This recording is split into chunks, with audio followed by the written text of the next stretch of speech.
तेच तर जमत नाही ना मी अक्षया. आय डोंट नो काय होतं मला समोर कोणीही चूक केली की.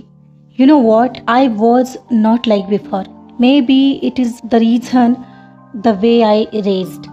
म्हणजे म्हणजे मी अक्षया लहानपणापासून खूप सारा स्ट्रगल करावा लागला आहे मला.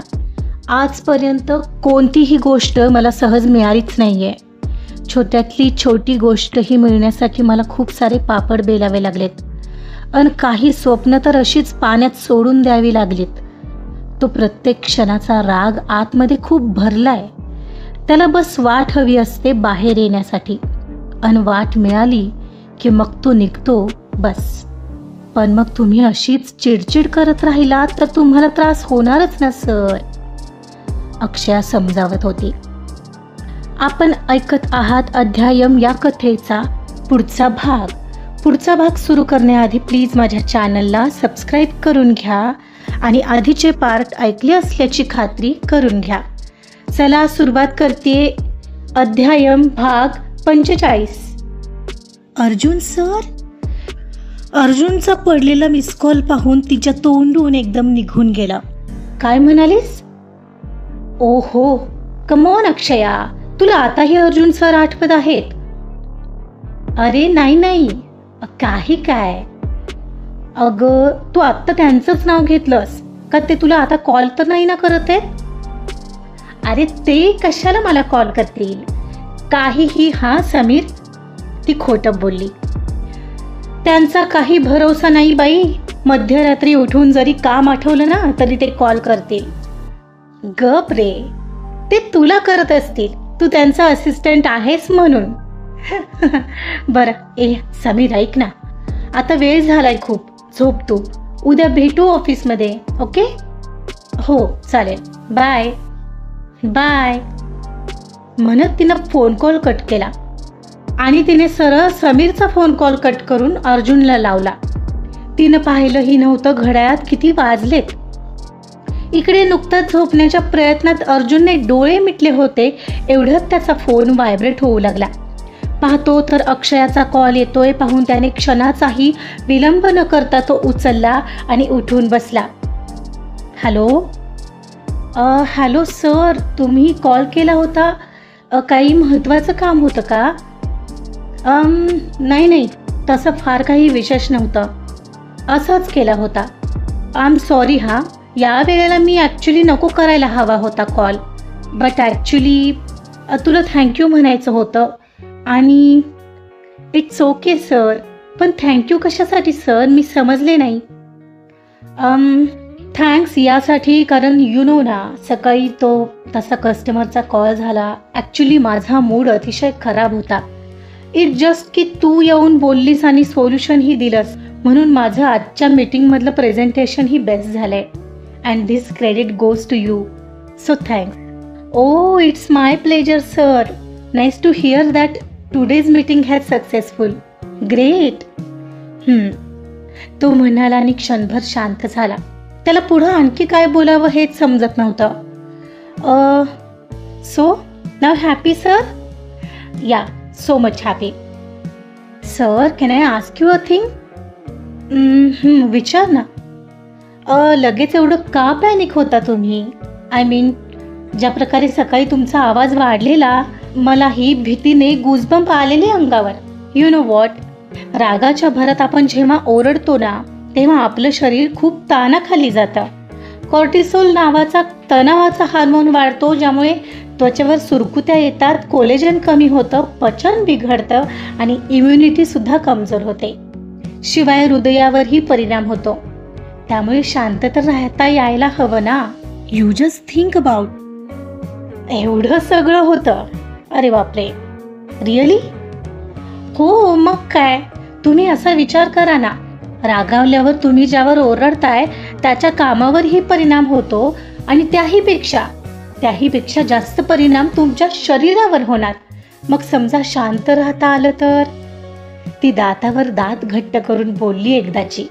पण तो काय विचार करेल एवढं ज्ञान आपण त्याला देतोय या विचाराने तिलाच विचित्र वाटलं. तेच तर जमत नाही ना miss Akshaya. I don't know काय होतं मला समोर कोणीही चूक केली की. You know what? I was not like before. Maybe it is the reason the way I raised. म्हणजे मिस अक्षया, लहानपणापासून मला खूप सारा स्ट्रगल करावा लागलाय. आजपर्यंत कोणतीही गोष्ट मला सहज मिळाली नाहीये. छोट्यातली छोटी गोष्टही मिळण्यासाठी मला खूप सारे पापड बेलावे लागले. आणि तरीही काही स्वप्न तर अशीच पाण्यात सोडून द्यावी लागली. तो प्रत्येक क्षणाचा राग आतमध्ये खूप भरलाय. त्याला बस वाट हवी असते बाहेर येण्यासाठी. आणि वाट मिळाली की मग तो निघतो बस. पण मग तुम्ही अशीच चिडचिड करत राहिला तर त्रास तर तुम्हालाच होणार ना सर. आय नो, पण आता काय करू शकतो. यू नो वॉट, तुला हा समोर बॉस दिसतो ना, त्याला हे असं खडूस बॉस नव्हतं व्हायचं. खरं तर त्याचं स्वप्न वेगळं होतं, त्याच्या आकांक्षा महत्वाकांक्षा वेगळ्या होत्या. पण कोणालाच त्यामध्ये रस नव्हता, स्वतः ईश्वरालाही. आणि यामध्ये इतर लोकांनी आपले हात धुवून घेतले. मग काय झालो मी असा. म्हणजे सर, काय होतं स्वप्न तुमचं, सांगा ना. अक्षया, मला खरं तर फुटबॉलपटू व्हायचं होतं आणि मी खेळायचोही छान. एक कोच तर मागेही लागलेले, पण माझ्या बाबांना नव्हतं आवडत हे असं खेळणं वगैरे. त्यात लहानपणापासूनच घरची आर्थिक परिस्थिती तितकी चांगली नव्हती. सोड, खूप गोष्टी आहेत, काय काय सांगणार मी. तो कसा बसा हसला. तुम्ही बोला ना सर, मला आवडेल ऐकायला. मी नाही करणार तुम्हाला जज, आय स्वेअर, ती म्हणाली, कारण त्याचं ऐकून तिच्या अंगावर गुजबंप येत होते. Are you sure? हो सर, बोला ना. यू नो वॉट, तेव्हा स्कूलमधली फीज भरायलाही माझ्या बाबांच्या नाकी नऊ यायचे. मग ती भरली नाही म्हणून रोज शाळेत उभं राहावं लागायचं. मी थोडाफार अंगकाठीने बारीक होतो आणि हसायचे माझ्या दिसण्यावर सगळेजण. सुरुवातीलाही फुटबॉलमध्ये स्वतःला सिद्ध करण्यासाठी अगदी सर लोकांनीही छळलं. मुलं मुलीही होतेच यासोबत, जे माझ्या फिजिक्ससाठी वाटेल तसे टॉन्ट करायचे. जस्ट रिजेक्शन आणि जिथून तिथून नकार मिळत राहायचा आणि सोबतीला होत्या नकारात्मक टिप्पण्या. Oh, it's so sad. But how someone can do these things? They having fun na. So people keep doing these things. They don't understand की त्यांची मजा दुसऱ्या कोणासाठी तरी सजा असेल. I'm sorry sir. I really didn't know तुम्ही इतकं सगळं सहन करत एवढे मोठं सक्सेस अचीव केलंय. You are really great. मला हे वाईट वाटतंय तुम्हाला फुटबॉलपटू होण्याचं स्वप्न सोडावं लागलं. So sad. हो, इट इज सो सॅड. मला तर अजूनही आठवलं तरी त्रास होतो अक्षया. हे फक्त माझ्या बाबांमुळे. ते म्हणायचे अभ्यास कर आणि मोठा हो, आणि त्यांना मदत म्हणून मी छोटी मोठी कामं करत राहायचो. त्यात चूक झाली तर त्यांची बडबड खायची ती वेगळीच आणि सोबत अभ्यासही करायचा. माझ्या वयात मुलं खेळत असायची, आयुष्य एन्जॉय करत असायची. त्यांच्या वडिलांकडून मागतात क्षणी ती वस्तू पुढच्या क्षणाला त्यांच्या हातात असायची. आणि मी इतरांना पाहून बस हर्ट होत राहायचो. त्यामुळे लहानपणही जगलोच नाही असं वाटतं. बाबांमुळे फुटबॉलचं स्वप्न बाजूला ठेवावं लागलं म्हणून मी स्वतःला दुसरं स्वप्न द्यायचं ठरवलं. माझं मन मी फुटबॉलवरून वळवून पायलट होण्याकडे वळवलं. तेव्हा मी कॉमर्स साईडने 12th कंप्लीट केलेली. सो मी ओपन स्कूलमधून फिजिक्स आणि गणित विषयाची परीक्षा दिलेली. आणि खरं सांगायचं तर आय हॅड पास्ड. सोबतच क्लास 1 मेडिकल सर्टिफिकेटही लागतं यासाठी, तर तेही मिळवलेलं मी. पण CPL प्रशिक्षणासाठी मी पुढं जाणार तर बाबा गेले त्यावेळेसच माझे. आणि घरातली सगळी जबाबदारी माझ्यावर आली आणि ती घेणंही गरजेचं होतं. दुसरं होतं कोण घरात.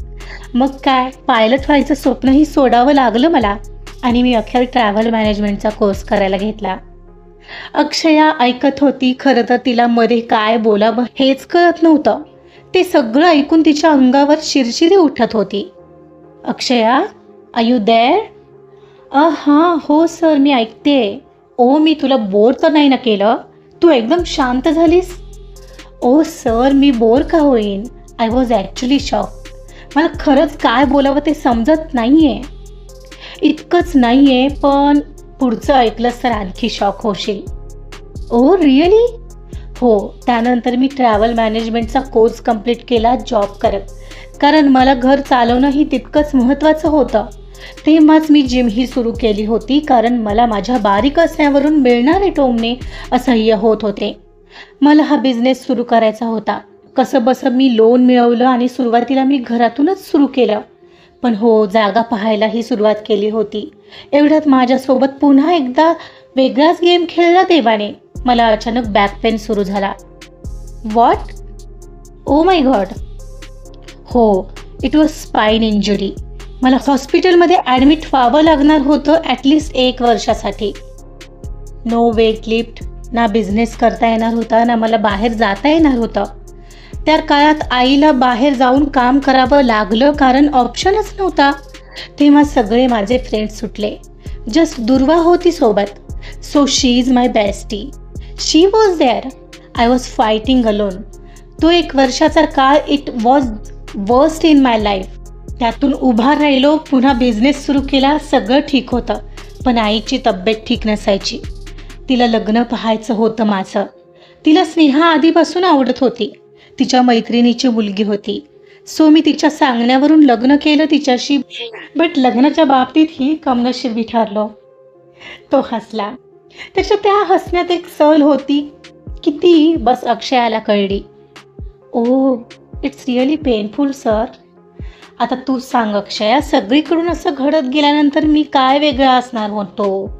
खूप कष्टाने इथपर्यंत आलोय. माझ्या कंपनीवर कोणीही बोट दाखवलं ना तरीही मला नाही आवडत. मला सहनच होत नाही ते. मी समजू शकते सर, तुम्ही खरंच खूप वेगळे आहात. तुम्ही बेस्ट आहात. I really respect you. मला तुम्हाला खरंच दुखवायचं नव्हतं सर. I am sorry. मी फक्त तुमच्या काळजीने म्हणाले. आय नो, मला माहिती आहे ते अक्षया. तू का सॉरी बोलते आहेस? सर, असं असताना तुमची चिडचिड होणं साहजिक आहे. मी समजू शकते. पण तरीही मी एकच सांगू का? तुम्ही केवळ तुमच्या स्वतःसाठी झोपण्यापूर्वी थोडंसं मेडिटेशन करा. तुम्हाला खरंच छान वाटेल. ओके अक्षया, मी नक्की विचार करेन याचा. Oh my god Akshaya, did you see? It's 11:30. मला उद्याही तिकडं मीटिंगला जायचं आहे. तुलाही तर ऑफिसला जायचं असेल. खरं सुट्टीचा प्लॅन आहे हां? तो मिश्किलपणे म्हणाला. नाही सर, सुट्टी कशाला घेईल? ओ, म्हणजे तुम्ही उद्या नाही येत ऑफिसमध्ये? ओके. हो, मी उद्या आणि परवाही नसेन. एनिवे, झोप आता, खूप लेट झालंय. Okay, good night sir. Take care. Yes, good night. Take care you too. Bye. पलीकडून अर्जुनचा फोन कॉल कट झाला. Oh my god, what was that? Arjun sir किती वेगळे आहेत. किती स्ट्रगल केले त्यांनी. Now I feel sad for them. मला त्यांची ही फ्रेंडशिप हरवायची नाही आहे. Such a nice person and gem I found. My god, सगळं बोललेत आज माझ्याशी ते. अक्षया बेडवर तर आडवी झालेली, बट त्याचा हा जीवन प्रवास तिच्या मनाला चटका लावून जात होता आणि तिला त्यांचा आता पहिल्याही पेक्षा जास्ती रिस्पेक्ट वाटू लागलेला. आजचा भाग इथंच संपलेला आहे. अक्षया या सगळ्या गोष्टींमुळे अर्जुनकडे ओढली जाते का? बघूया तिला हे कधी कळतंय. जाणून घेण्यासाठी ऐकत रहा अध्यायम. कथा आवडत असेल तर प्लीज लाईक करा, सबस्क्राईब करा आणि शेअर सुद्धा करा. Thank you so much.